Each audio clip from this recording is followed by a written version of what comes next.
Live.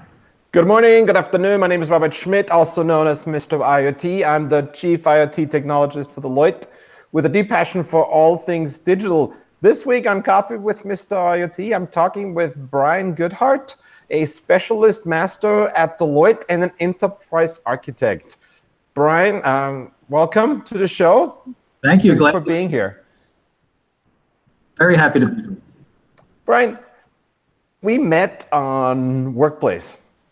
It's one of our internal tools we use to collaborate, and you are a proliferate collaborator. You talk about enterprise architecture, but interestingly enough, you also talk about enterprise architecture in the context of Internet of Things.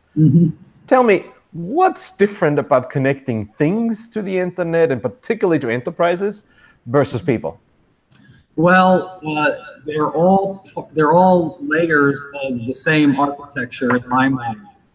What I like to think about when in my case for enterprise architecture is we actually start with strategic intent. What are the goals, objectives, mission of our client? Why can I work back to strategic intent when we see clients spending lots of money on Internet of Things? We probably have a good reason to do that. The answers might not be well formed, but I think we can help clients by updating their blueprints, as I call them, so that there is a strong, what we call line of sight, from mission, goals, objectives, down through business architecture, for example, business processes, through their data, and down to the infrastructure and the actual Internet of Things technology architecture, so that the reason that a particular enterprise is using these things that are part of the Internet of Things, they are actually contributing to some aspect, some objective that's part of their strategic intent. And so basically, instead of having a science experiment, do it for value, do it for something that's meaningful, connect things not just because it's fun to connect things, but actually what's the value and what's the intent behind it. Is that what I'm hearing you say? Yes, and you bring up a good point about one of the raps against enterprise architecture is that they're a bunch of standards cops who will not let you experiment. And my take on it is, yeah, go ahead and experiment too. Go ahead and do a proof of concept. But we don't, our job is simply not to enforce standards. Part of what I consider to be an enterprise architect's job is to see what technological advances are bubbling up from the technology stack. Not only Internet of Things, you could say the same thing about cloud. You could say the same thing about, as I mentioned to you before we went on the air, one of my side gigs, semantic technology and ontology. What is that? We could add. Brian, what is that? Can tell us more about that? It's the study of meaning. I really have. When I have a good elevator speech ready for ontology, I'll deliver it. It's really hard, but ontology is the study of meaning. In terms of our work, it is, to lie is to summarize is to lie, so I'm about to lie. It's making your data smarter. There are two things that I think ontology will help us with in the future. One is with reconciling data that's coming from many disparate sources, which definitely has some play in Internet of Things. So if you have 50 different sources of data and you're sucking all that data in to one repository, an ontology can help you with the reconciliation of data, so that if one data source says tomato and another data source says tomato, it's the ontology that will say, oh, those are the same thing. The other thing that ontology can help you with is this feature called inference. There are tools that are part of ontology tools called reasoners, and they actually create new knowledge based on the existing knowledge and the links among the pieces of data. So it's really interesting. So we might, for example, there are some very cartoonish, some very simple examples, such as if your data says that a human is a mammal and a baby is either the son or daughter of a human, an inference engine would say, oh, therefore a baby is also a mammal. That is inference. So, but that gets carried forward, that there are many more complex examples of that. So that basically what ontology helps us do is turn data into real knowledge. And there are actually some Internet of Things ontologies out there. I have some very impressive looking academic papers that are presenting Internet of Things ontologies and how we might apply concepts of ontology to Internet of Things. It's really, I'm pushing a boulder up a hill in terms of ontology. I'm also trying to apply ontology to elements of enterprise architecture. But as you can see, the difficulty in having explaining it is probably part of the problem, because I tend to induce glassy-eyed looks when I start talking about this. But fortunately, in Deloitte fashion, I was attending a machine learning webinar a few weeks ago, and somebody posted in chat, I need a semantic technology developer. Now, Deloitte does not pay me to be a developer. I responded in chat, I'm not a developer, but I'm interested in semantic technology. In true Deloitte fashion, I had volunteered to join that person's team. He immediately put me on his team as a semantic technology. Well, I mean, I get it, right? You know, I'm sitting here fascinated listening to you. I have to admit, when you said the science of putting meaning to things, I went a little philosophical. I know you've probably heard this, right? But some people would say humans are meaning-making machines. Yes. And they would argue that it's a bit of a downfall of us that we try to put meaning to everything, right? Right. It gets in your head a little bit. I'm for sure a meaning-making machine. I find myself catching in this. And now there is a whole field of study around this. It's quite fascinating. But I wanted to divert a little bit. In case you just joined us late, or just joining us, I'm Robert Schmid, and today you're watching Coffee with Mr.IoT. And today on the show with me, Brian Goodhart.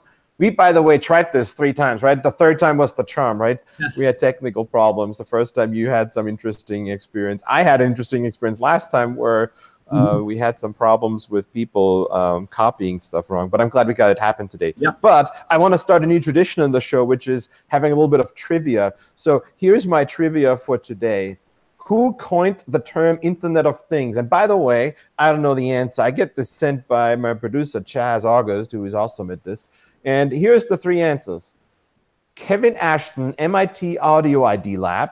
Dan Lynch, the president of Interop, or Alan Turing, English computer scientist. So number 1, number 2, or number 3? Ooh. Do you want to think about it and I come back to you, or do you want to take a bet now? I'm going to rule out number 3. Okay, I'm with you there. He was dead before the internet existed.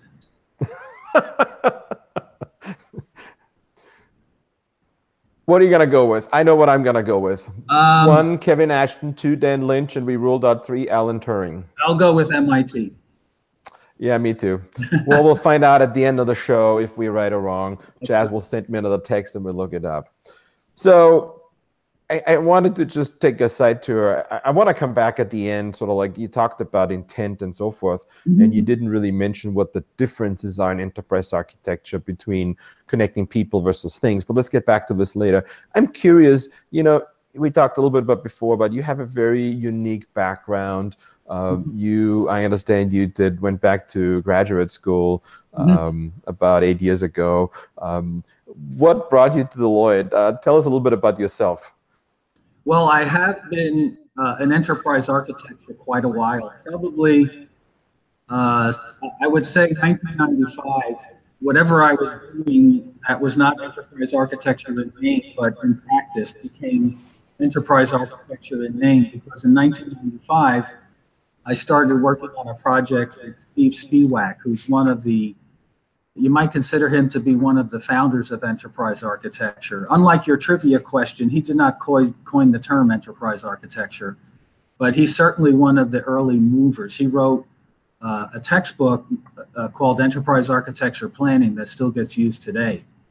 And I had the pleasure of working with him on about 3 different projects, and it was very educational for me.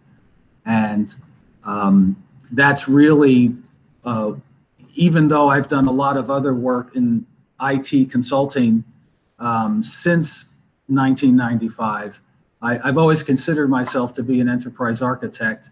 And it's certainly a field that's ripe in terms of certifications, modeling notations, tools, that sort of thing. I've done enterprise, I've used rational rows, I've used a system architect, I've used a tool, the tool by True, T-R-O-U-X. I've used modeling tools that are not enterprise architecture modeling tools, such as Bachman is a data modeling tool, and I've used that to do some enterprise architecture modeling. It's kind of funny because a lot of times you'll see a job announcement asking for an enterprise architect, and when you read the details, they want somebody who knows WebSphere. And they don't want an enterprise architect, they want a technology architect. But for some reason, calling it an enterprise architect, I guess, makes it more attractive. What's the difference? An enterprise architect, I'll even go so far as to say an enterprise architect doesn't have to be technical at all. An enterprise architect, best case, straddles both the business and technical parts of a client's world. But if you had to choose one, I would say take the business side first. Be a good consultant. Be good at modeling strategic intent. Be a good business process engineer. Be a good architect in terms of defining all of the layers of the architectural stack. But make sure you include strategic intent as part of that architectural stack.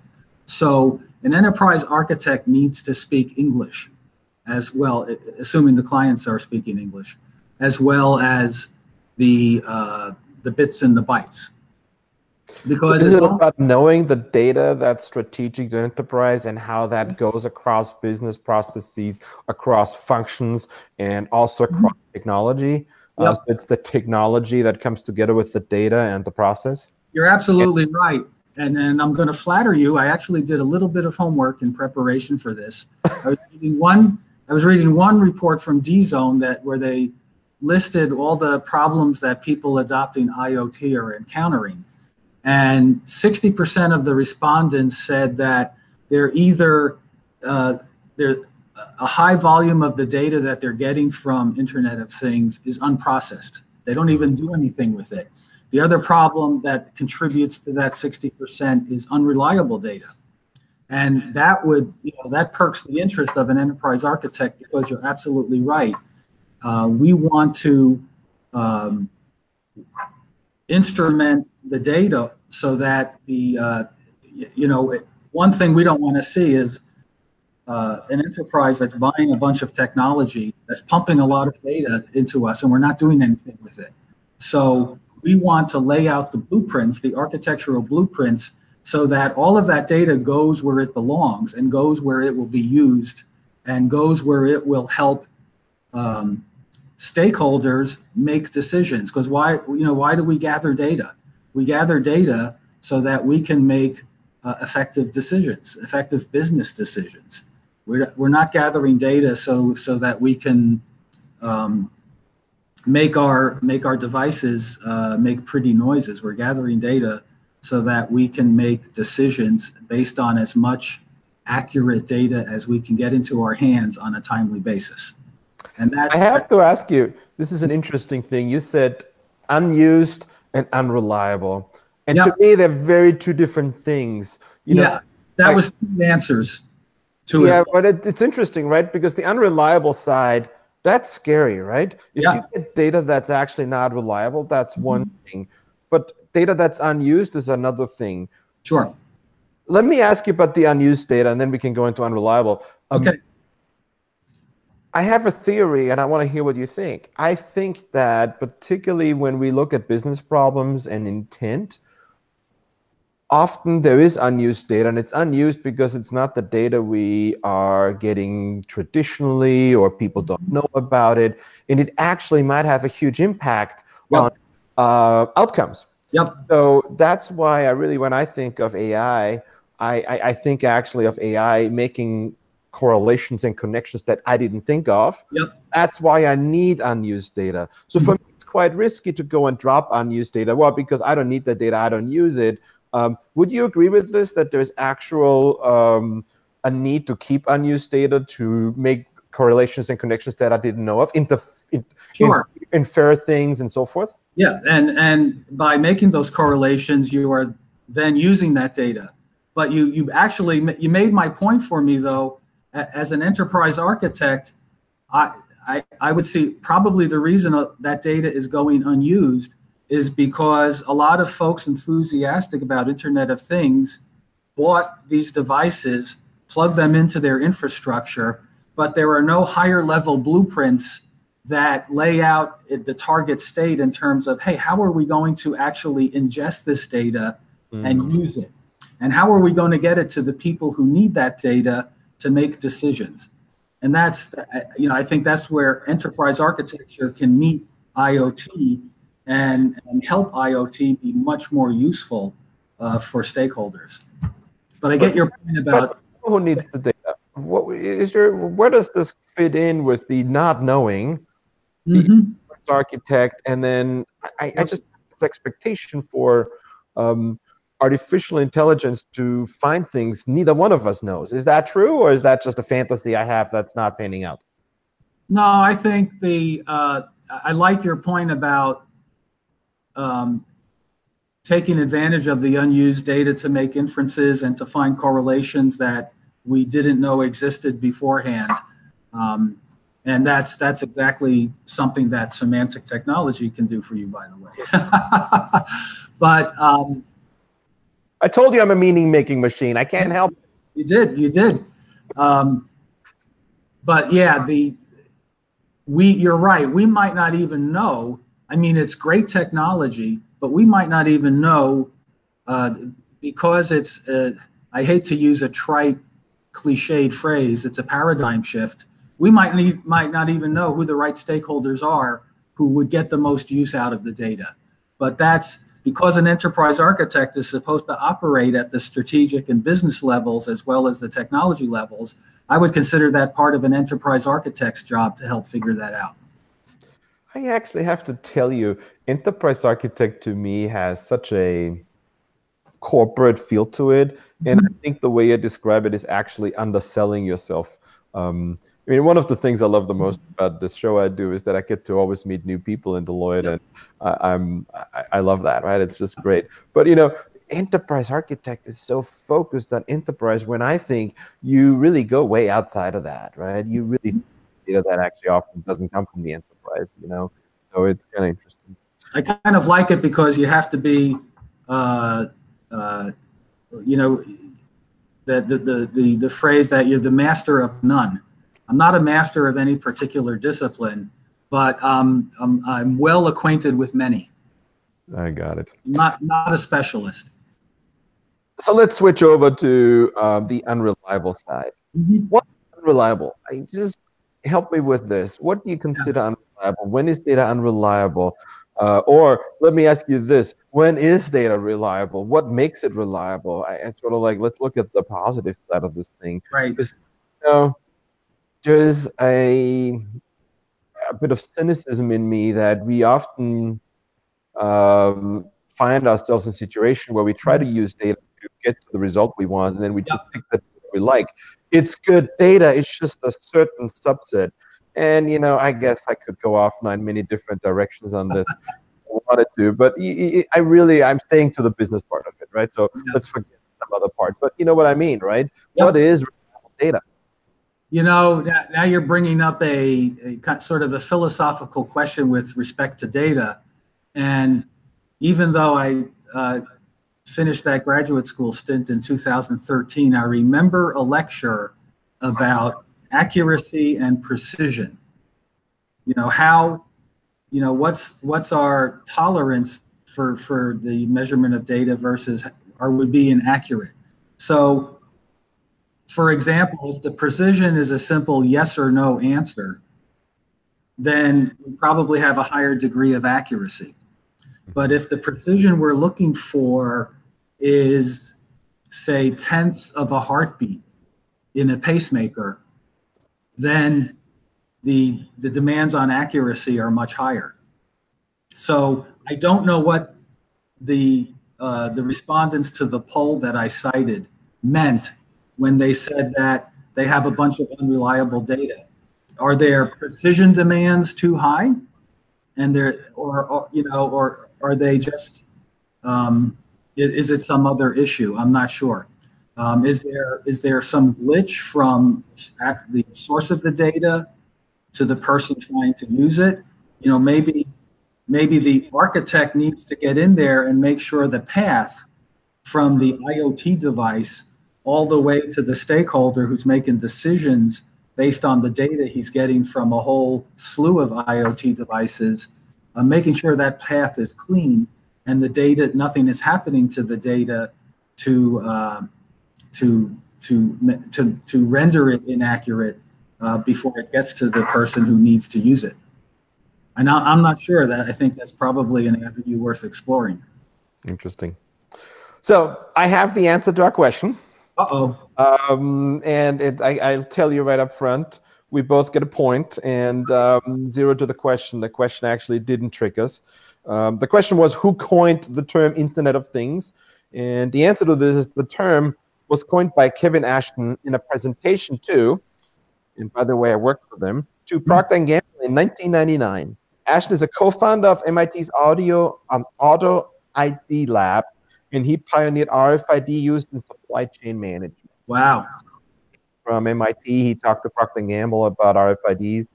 Procter & Gamble has a ton of products and parts to track, and so that's where it came from, the Internet of Things, 1999. Actually, on that note, the funny part here is it wasn't called that, but even older than that, you know where they've had the first connected machine?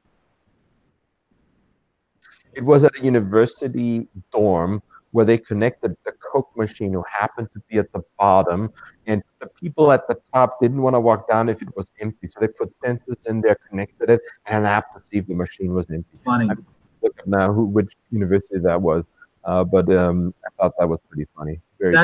An early use of the World Wide Web, it was to show a picture of the coffee pot. People could look to see whether the coffee pot had coffee in it. I didn't know that. That's also sort of the Internet of Things. It's just definitely. So, Brian, we're coming to the end. I often love to hear what's your favorite connected thing at your house? Oh boy, throw that at me, huh? My favorite connected thing at my house is, how about, let's go with something trite. How about my Apple TV? Your Apple TV. Your Apple TV. Very cool. I'm going to think of a great answer when this is over, but